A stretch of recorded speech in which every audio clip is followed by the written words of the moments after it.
Hi, I'm Ryan, and today with my son Reese we are going to be putting up some wood racks in my garage.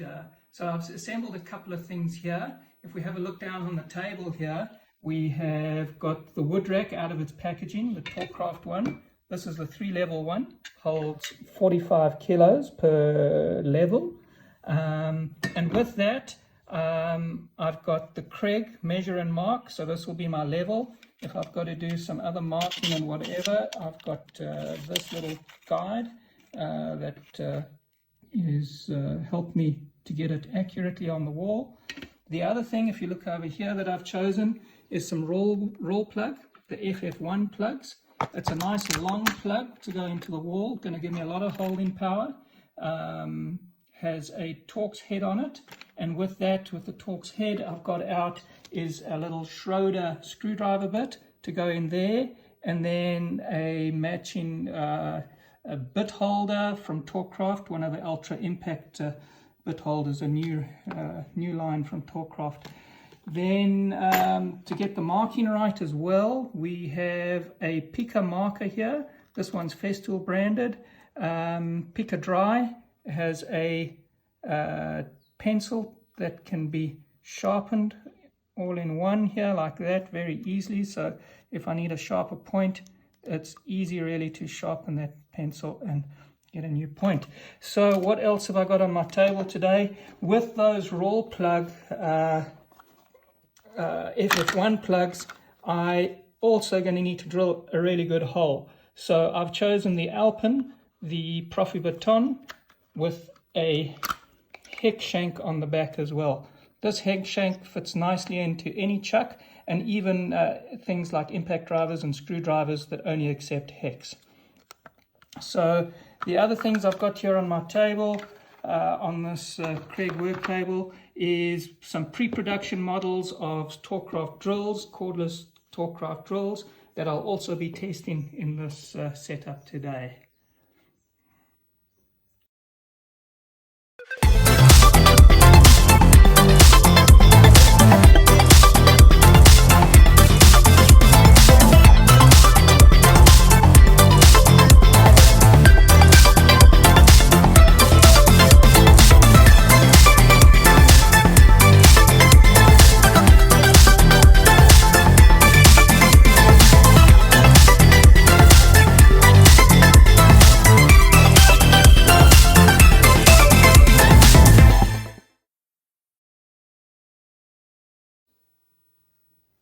Okay, so that build with Reese and I went quite well. There were a couple of things that we didn't plan for, so we had to go and get them out of our toolbox. If you come over here, I'll come and have a look, I'll show you. The one thing we used was an Olfa knife just to open our pack here so we could get into our screwdriver bits.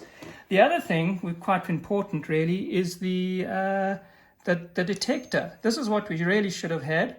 You may have seen in our sped up video there, we used it a little bit, but we really should have had this as one of our first things. This tests for metal in the wall and electrical in the wall, so just in case we would have hit one of those, but we were lucky, and with our testing it showed that there was nothing there in the wall.